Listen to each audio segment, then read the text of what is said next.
Good morning, everyone. I'm Greg Giglio, principal of Homestead High School, and here with another version of our weekly video message. This is the one for Friday, March 12th. And as you can see, I have three guests with me today. And so I'm going to introduce them here in just a second. But again, I appreciate getting all the responses from the survey, getting all the requests for different interviews and for different suggestions. So I'll be going through that in just a minute. But I have three members of our office staff here, and particularly we're going to be talking about their function on the communications team. But I'm going to start with some basic introductions here so you get to know who is on the screen here. So Liz, you're our newest member of the team here. So do you want to go ahead and introduce yourself to the parents and kind of tell us, how you got to here and kind of what you do at Homestead? Yeah, hi. My name's Liz Angel. I was previously working at Palo Alto Unified School District as a data tech there. Um, as I learned a little bit more in the education sector, I kind of wanted to collaborate a little more with staff members. So, being an AP secretary has been a really great fit for me. It's been great working here. At the moment, I am working with AP Mr. Dong, who's in charge of activities, athletics, and technology. All right. And you're also one of our bilingual speakers on campus. So sometimes we may hear your voice or your translations for us. So thanks for that. Lisa, you're not a new member of our team. You've been here and had a couple positions at Homestead. So why don't you walk us through kind of what your path has been at Homestead? My name's Lisa Fisher. I think this is my ninth year at Homestead. I started out as the attendance tech, and now I'm the one of the assistant principal secretaries here. I work under Terry Hannigan. She is the AP who oversees 504s, CASP testing, and interventions is her like big umbrella of things that she has. Um, and yeah, I've been in education. I think it's my 19th year. I was a paraeducator. Um, I worked at the front desk. I've subbed for health secretary at one of my previous schools, which was Lee. That I was there for a long time before I came to Homestead. Um, Filled in for the principal secretary. So I've kind of put a lot of different hats on. So, but Homestead is definitely my home. So I enjoy being here. And we're glad you're here too, because you do a lot of great work for us. And then finally, Tricia Goulet, who is my executive assistant. And you've also had sort of a similar path and worn many hats here at Homestead. So why don't you tell the parents about that? Yeah, thank you, Greg. Hi, everyone. I'm Tricia Goulet, and I am the executive assistant, as Greg mentioned. I've been in the school district since early 2011, and then I was formally hired for Homestead later that year. So that was my first school year in formal education, and it's been amazing, wonderful. I'm so blessed. I started out in an entry-level position here, and I also moved towards the AP secretary position, and I was the webmaster. I did a lot of communications, calendaring, and things like that. And back in 2015, I was hired as the executive assistant. And so I get to work with an amazing team of administrators and office staff, and just feel very blessed. I currently weekly I do the blast, and that's my formal weekly communication to the parents and guardians, and that's also sent to our staff members. And there's just many other forms of communication, but as far as being on the communications team, that is my primary role.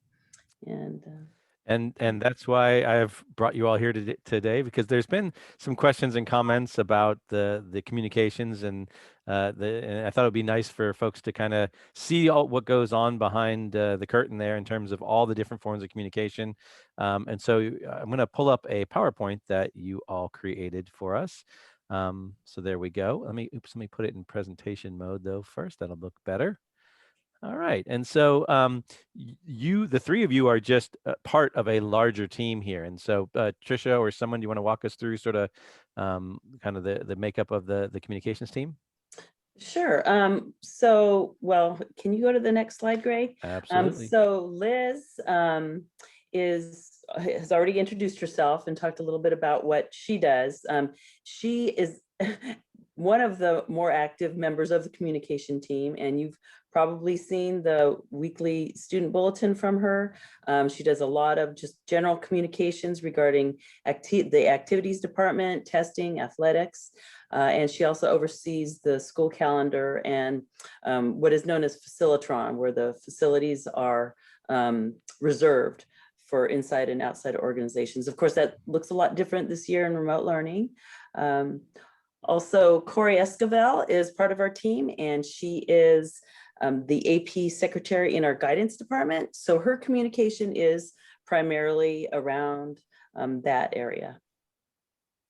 Okay. Liz, anything you want to throw in there for parents to know about what you do with the bulletin or? Sure. I have a bulletin request form that I share with teachers as well as the PSAT. Sorry, the PTSA. I've been dealing a lot with PSAT lately. So I usually try to get all of those requests in as early as possible, and I try to condense it as much as I can and easily for our staff, our parents, and our students, so that they're able to get all of their information for that week on time. All right. Another member of the team is Corey Esquivel, who is the third AP secretary. She works with Mr. Jeff Wright in the guidance department, but she handles a lot of the guidance communications. And I don't know if anybody wants to add anything else about what she does, or if not, we can jump down to Lisa. Lisa, do you want to kind of talk about what is a webmaster and what you're doing on the team? Sure. So anything you see on the website, I would be the one making all those pop-ups that might be kind of annoying, but getting the information out there, updating information. Some of us do have access to be able to post things, so the majority of our information gets blasted through the student and parent portals, through our pop-ups, through the front page. Any updates or any changes, I try to make things simple, and I know we have a lot of buttons on there, so we try to make things pretty and clear for people to be able to navigate the website easily. So yeah, that would kind of be my role as the webmaster. And then a lot of like big announcements in regards to like bell schedules. And we've had a lot of like special bell schedules and changes to the school calendar and announcements. I usually do a lot of those postings and add them on the pop-ups and send those out via email to families and students. So yeah, that would kind of be my extra role here at Homestead that I've taken on this year. And I'll be showing some of your artwork with the special schedule for March 15th. So I bring those up all the time. So that's a little bit later in the presentation. So thank you for that. Tricia, you talked a little bit about the blast. Do you want to kind of go back over that though? Yeah, sure. So the Friday blast is geared towards the families, towards the parents, guardians, and I also send it to the staff. As Liz was talking about the bulletin, I mean, that is really more of a publication for the students. I formerly did the week ahead, but because the bulletin and the week ahead were so similar, I stopped doing that and just focus on the blast. I know that the blast is really long, and we have made an effort over the last several weeks to shorten the entries that ultimately end up in the blast. Those postings are taken directly from the website. So whatever you see in the blast, you can actually find in the student or parent portals on the website. There's just a wealth of information constantly going on, and some it's cyclical, and sometimes there's just more information to publicize. So I do apologize for the length of the blast, but we have worked towards just condensing it. So more, just more of the bullet point information is on the blast. Right. And if we're going to look at this as a glass half full kind of thing, the fact that the bulletin and the blasts are getting longer means there's a lot more stuff going on. And I'll be talking a little bit about that later on in the message as well, too, because there's so many things happening in the spring, and there's so much good information we need to make sure that people are aware. And we send them out in multiple ways, right? So a lot of times there might be some repetition, but it's making sure we kind of capture everybody. So we also have one more slide on here, and there's a few folks that aren't here as well. But again, the team is a big team. So you want to kind of help us introduce the rest of the team that helps out? Sure, I'd be happy to talk about Verna. Verna is new to the Homestead staff this year. She's been in the district for a while, and she is our LMT, our library media tech. And so she actually works really closely with students and staff, sort of like in an instructional mode for technology. And a lot of the work that she does that you might be more familiar with as the parent community is her support of Schoology with regard to the students and parents. She also manages and created a really wonderful library page website. And I think that it's something that students reference frequently, and it's very nicely done. And we have two other members that also help out. So Nancy and Vicky, do you want to give us a little background on them? Sure. So Nancy is a senior clerical assistant. She works in the school climate office, and her role, I mean, as a senior clerical assistant is, working with students and with staff and with subs and things. But on our communications team, she does a wonderful job in sending out communications to our Latinx population of parents and working with Los Padres. And we actually have a website page that she will help to manage that is in Spanish. And she also is the one to put the information out on Homestead Road marquee. So she does a wonderful job with that. Rita Figueroa, actually our attendance clerk, has been helping Nancy with the marquee this year during remote learning.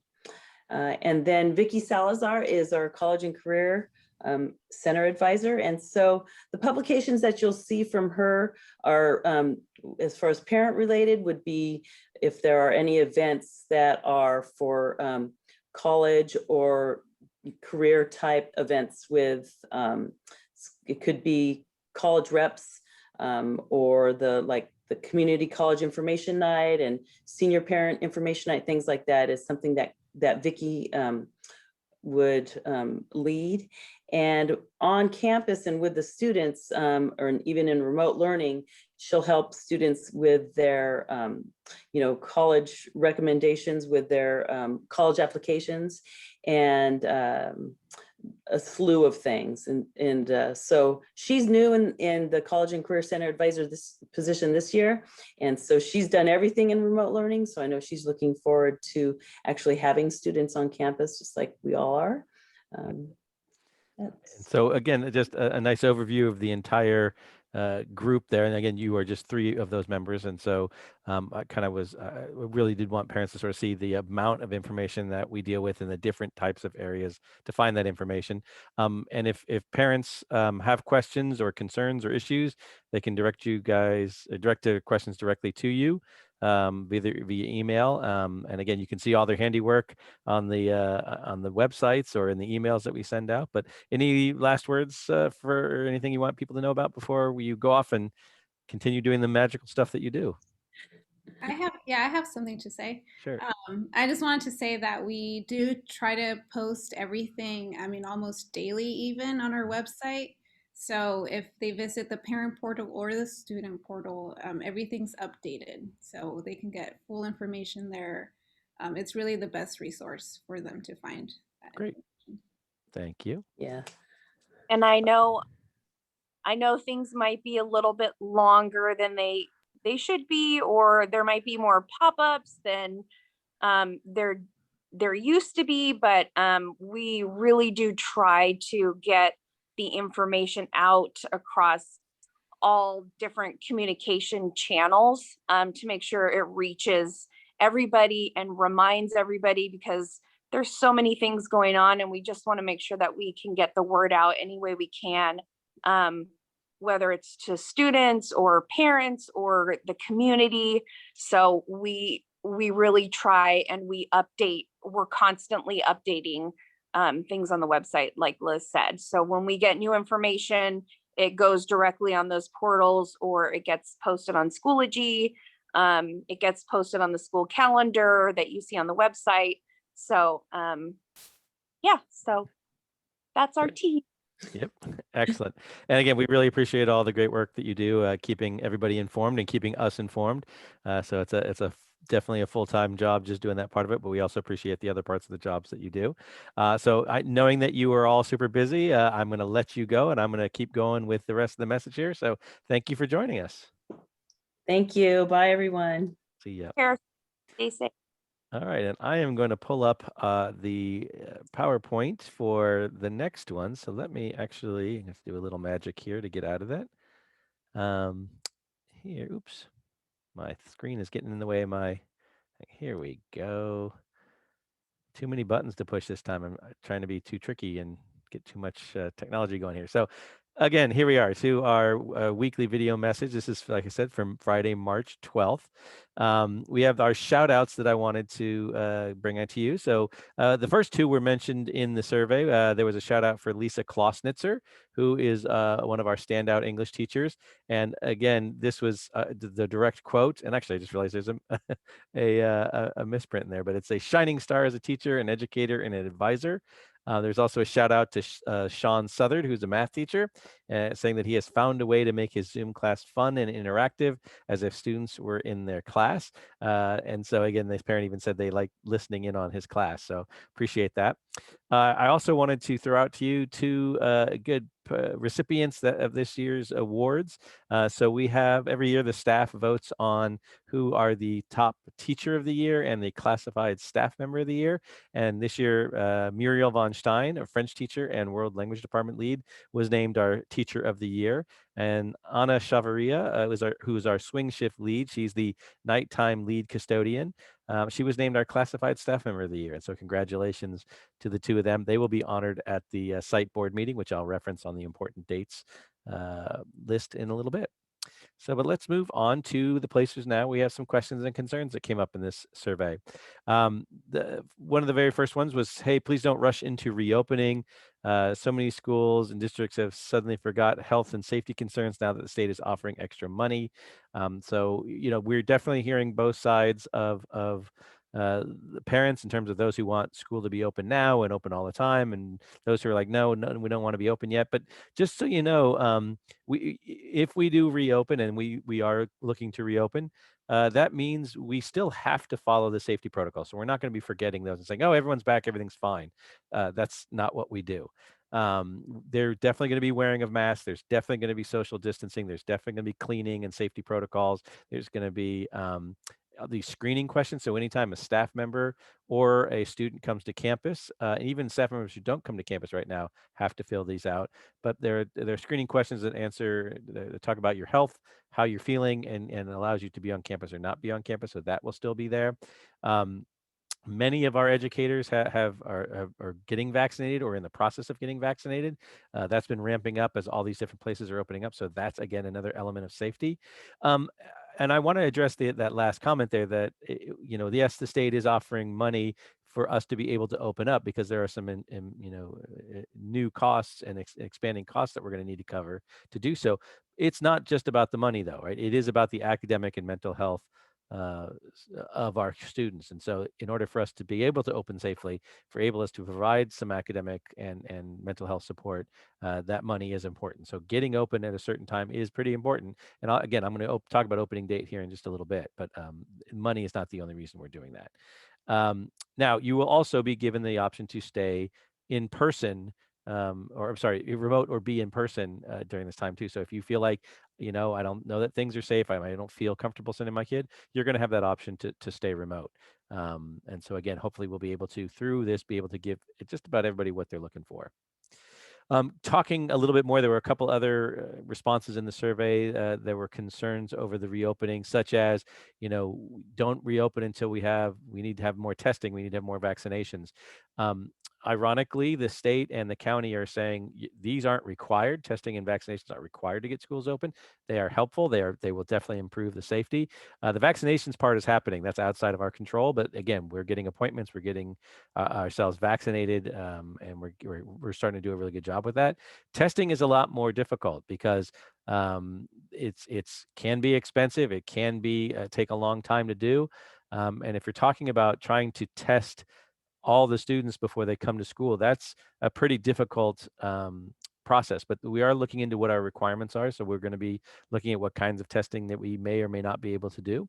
There was also a statement in this survey about this person had concerns about 6 feet of distance is not enough. They want more distance, or that sometimes with these new variants that the 6 feet of distance is not going to be enough. I think that's something we are definitely trying to learn and hear about. But as we have been told over and over and over again, that two of the biggest keys to safety with this COVID virus is staying 6 feet or more apart and staying socially distanced. So that's going to be a big part of our safety procedures. And again, we're following the guidelines of the county and the state on those. One of the questions or concerns was also about putting kids back on campus since they haven't been there for a while. That might encourage kids to act impulsively or immaturely, or they're not prepared. And we're going to be doing some prepping to get kids get them back in shape to be in school. I mean, some kids have never been on a high school campus, and so they're going to need to understand that high school is different than middle school. That some of our folks may forget some of the rules, but we are going to be out there. We're going to be helping kids behave and do what they need to do. So we're never going to stop impulsive behavior. That happens when we're in person normally. But again, I know that that's something that we can easily deal with, and it's part of the educational process, part of the social learning that kids have when they go to school. Is what's appropriate and what's not, and that's something we definitely will be committed to. Taking a little bit of a change here in some of the question or concern that came up. There were 2 statements from one particular individual about science classes not being creative enough. They're just too much textbook or busy work, and talking about all the different experiences they've had in some of the classes. But what I do want to, I'll probably agree with you a little bit here in that while we're in remote learning, it is pretty hard to do what we traditionally do because we can't do labs. There is more textbook, there is more lecture. And that's sort of the nature of the remote learning beast. But one thing that we do have to pay attention to in normal times in non-remote learning, the UCs do require a minimum of 20% of the class has to be dedicated to lab work. So they're only saying out of the whole class, only 20% needs to be there. We definitely do more than that. I can't give you a number, but we definitely do more than that. What we try to do is provide realistic and rigorous work. It may not always look like a test tubes and beakers and doing that kind of stuff, but there are certain activities that we go through, and I want to go through that in just a little bit. But we do try to go beyond just the textbook. The textbook is not just all the curriculum that we teach. And one thing I would point out too is that while this information is not the nicest to hear, it is something that is important for us to hear. So if you're seeing something that's not engaging your student, you seeing them turning off to some part of learning, let the teacher know and give them as constructive feedback so that they can try to retailer the lesson or what they're doing, because again, they want to appeal and they want to engage with the kids. And so it's really hard in remote learning you don't get to see as much and judge as much engagement. But if you're seeing something, please let those teachers know, and then they will be happy to try and work with and adjust. When I did talk to Dara Levy, who is the science department chair, she did want me to point out that, all of our classes, biology, chemistry, and physics, are next generation science standard aligned, so NGSS aligned, and they do address these practices. And so hopefully when you are listening in on those classes, if you have the chance to do that, you're going to be hearing these kinds of things. And this is the standards-based science education that's out there. So it's simple things like asking questions and defining problems. It's developing and using models. It is planning and carrying out investigations, analyzing and interpreting data, using mathematics and computational thinking, constructing explanations and designing solutions, engaging in argument from evidence, and obtaining, evaluating, and communicating information. So our teachers weave all of these elements throughout various aspects and units and lessons. So hopefully when your student is going through these classes, they'll be seeing these areas, seeing these things popping up in different areas. This was a question or concern about advisories, and saying while they did definitely thought advisory was super important and they liked the idea of it, they were just concerned that maybe having the teachers, the expectation that teachers handle so many different topics that's outside of their expertise area might make it difficult for them, or maybe water down some of the learning. And that is something that we're trying to deal with. That sometimes I was an English teacher, so I know how to teach English, but do I know how to teach mental health resources? And so what we have found in this almost year of doing advisories now, we do like to mix the delivery advisory between what we call teacher delivered and a guest speaker or presenter. There are times where, like, I've presented information and a video to the students, or some other member who has maybe more expertise is doing that. But what we have found is that the students do react better to when it's their teacher giving the information, because it feels more personalized versus a sort of canned presentation. And so that is something we're also trying to balance.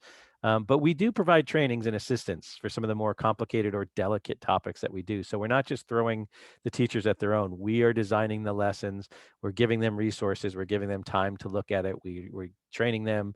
We're answering their questions, and then they are going forward to do that. And if they do have some struggles or some issues with it, they can reach out to us, and we'll come help assist and give them more assistance during the advisory if needed.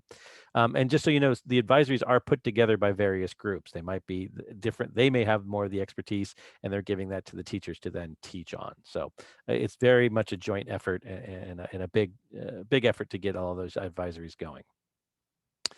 I mentioned something in one of the previous video messages about the possibility of having an Asian parent meeting. So there was a question about, well, my daughter is mixed race. Can we still attend? And the question is absolutely. Just anybody can attend any of the parent meetings that we have. We have a variety of parent groups and for public spaces. So feel free to join us. But what we're trying to do with some of these groupings is that we're trying to kind of hear from specific parents or students about what their experience has been at our high school, and how we might be able to address needs or concerns. But definitely, if you are a parent of a mixed race child, absolutely welcome to come to it, and we'd love to hear your opinion. And so look for those announcements. Now, we haven't actually gotten the Asian parent meeting organized yet. And so again, there are a lot of things going on with the reopening, so we're not there yet. But we're going to be hopefully getting that going a little bit later in the year, after we kind of start getting more through the reopening conversation. And which is where we are right now. Through the final part, I just want to throw a few things out about the reopening.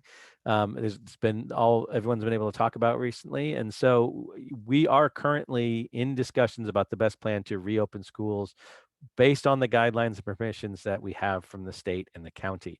And now I know a lot of times people feel like, oh, this is the teachers are not wanting to come back, or the school board isn't allowing us to come back, or the superintendent's saying she doesn't want to do this. And actually, really, what's really holding us back, and a lot of times, which I've said in some of these other meetings, are some of the things that we have the red light or green light to do or not do. And so right now, there's a lot of positive things in terms of the numbers going down, vaccinations going up, restrictions being loosened, that we're able to start doing more, and we're able to start taking a look at it. And what I want to remind somebody, if you've been watching all these video messages, somebody asked earlier on, like, well, would you do a hybrid if that's the option? And like, if that's the only option we have, sure. So we actually seem to be moving to a position where we are moving towards a hybrid type of situation. So we're really just in the basic definitions here, and trying to figure out what's going on. But the survey went home to all of you. We've asked you to sort of give us a general idea. There will be a follow-up survey that actually asks you to make a specific selection, but we only will send that one out once we've really gotten the details worked out on what this is going to look like. Our staff is also being surveyed in terms of what are some of the challenges that they might have in terms of returning, and so how we can try and bridge some of those gaps and solve some of those problems. This is a very complicated decision, and a lot of things that are going on. And so, I've described how when we shut down school and reopened as a remote learning virtual school, that it was like a brand new school. It was starting a school that had never operated before in a way that we've never had to work with. And so this almost feels like now the second opening of a second new school, because we're now taking elements of the remote and in person and trying to blend them together. And we're having to really think about a million different things that we don't normally think about, like How do kids come on campus? How do they leave campus? How do they go down the hallways? How do they get their lunches? How do we organize them in terms of being in class and being remote? Right. So there's a lot of different things like that we're really trying to think through and make sure we're doing it safely and make sure we're doing it meaningfully. But as of today, in Friday, March 12th, no official decision has been made other than to restart on April 19th. So the one thing you can expect is between now and April 19th, there will be a lot of communication coming home about what are the things that we're going to be doing, what are we going to be providing, and then starting on that last, half of school or that last several weeks of school, we'll be doing remote. We'll be we won't be in remote learning. We'll be in some sort of a hybrid type learning. So that's what I can tell you right now in regards to the opening conversation. I know that there's going to be a lot more coming to you, and I'm sure the next several weekly messages are going to have a lot of information about it. So stay tuned. Again, a reminder, and as I mentioned earlier, Lisa Fisher made this particular graphic in terms of our special schedule. There is no school on Monday. There's a 3-day weekend then for your students. And so on Tuesday, that operates as the skinny. Every class meets for just a few minutes, 45 minutes or so each day or each period. Wednesday, Thursday, Friday are normal periods. It's a normal way. So Wednesday is the asynchronous day. Thursday, Friday, it looked the same as well too. So just wanted you to be aware of that. Like we said with the blast, there's a lot of information. So I actually have 2 pages of important dates here. Tonight, if you have the chance, is the J-Night Cultural Festival. This is a Japanese cultural festival that our Japanese club puts on. It's on Zoom. Information can be found, and the Zoom link can be found in the bulletin. As I mentioned, March 15th, there's no school, and then that's a special schedule the rest of the week. Uh, we still have the March 16th, the Deanza application workshop will be going on. Here is one of those parent meetings that we talked about in terms of working with groups of parents to try and get more information as the Parents of Black Students meeting on March 16th. There's a PTSA meeting the next night. Excellent topic here, anger management for parents. Tough job that we have. And so this is one I'm definitely looking forward to. March 18th, we have a district-wide community college night. Then the March 19th, several of our clubs have gotten together to create a night of service. It's a virtual event. Again, you can find the details of it in our bulletin. The week of March 22nd through 26th, our Associated Student Body Leadership students have put together a multicultural week celebration, and so you'll be hearing and seeing about that. March 23rd, as I mentioned, is our board meeting where we'll be honoring our Teacher of the Year and our classified staff member of the year, as well as our retirees and a couple of our students who are getting some outstanding recognitions. I'm going to keep those secret, though, until that night. We'll reveal them then.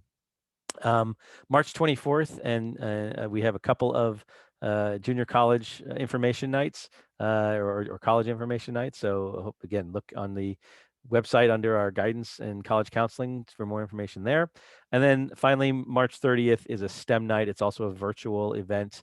This is always a really popular event, and they're doing it online to see how that goes. So again, all this information can be found in the bulletin, can be found on our website. So thank you for sticking with me this long.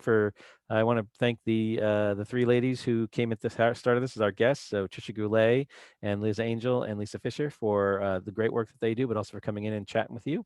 I wish you a great weekend and have a good 3-day weekend, and we'll see you on Tuesday. Take care.